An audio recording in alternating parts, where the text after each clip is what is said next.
Hey guys, I don't have much to say on this topic, and it's been a really long day, and I just came back from dance, so I look kind of greasy and gross. But this week's topic is phobia, and it's Mondays with Sawyer Tate. Um, Cisphobia, I mean, it's not a big deal to me, and I haven't encountered it a lot in the people I know personally, um, IRL, in real life.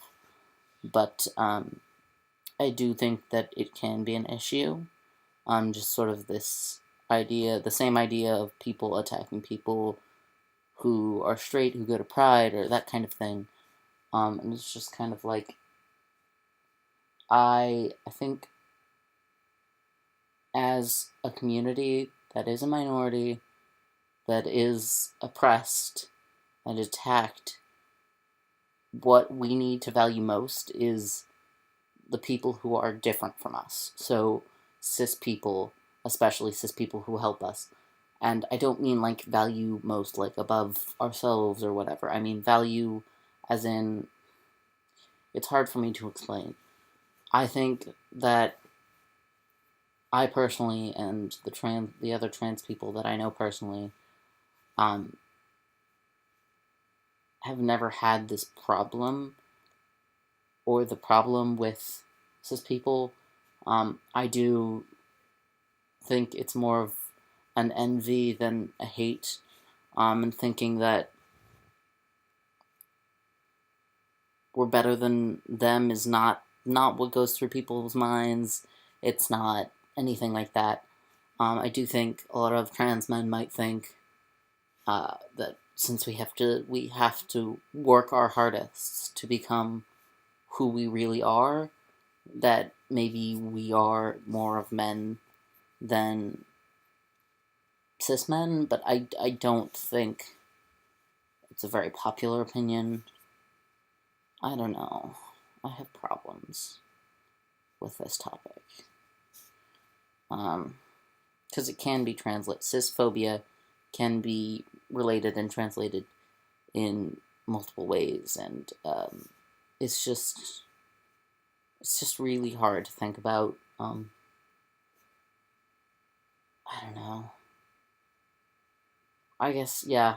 The best thing is like saying when people get mad at straight people for dressing up and having a good time at Pride because it's an LGBT event, when really those are the people who we should be cherishing and saying, yes, you tell the world that we are no different. Because sometimes that, and this is not the way society should work, but this is the way society works right now, that strong, cis, straight, white voice is often louder than ours.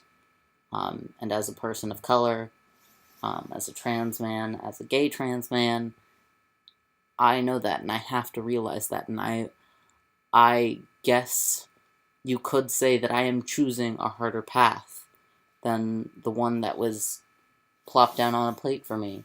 Um, I I was born an upper middle class female, perceived as white because that's the family I come from, and a lot of people think I don't have to try as hard for that for a really long time. That's what my friends thought of me in high school. That's what my friends saw me as.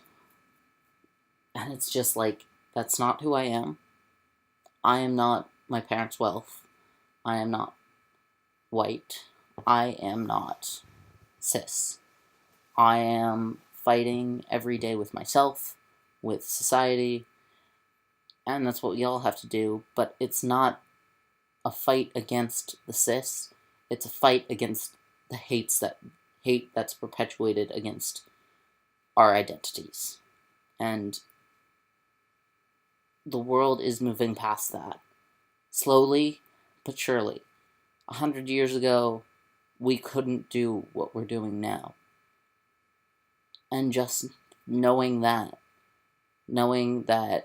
I don't know, my grandparents, who at the turn of the century then, if one of them had been in my situation, they probably would have more easily been killed or had to hide it their whole life and fight with it inside of them without being able to tell people, and just knowing that it's because, yes, we have fought, but there are people who have stood there and fought with us every step of the way, and sometimes they're our family, and sometimes they're our friends, and sometimes they're strangers, and we have to accept them because we want them to accept us.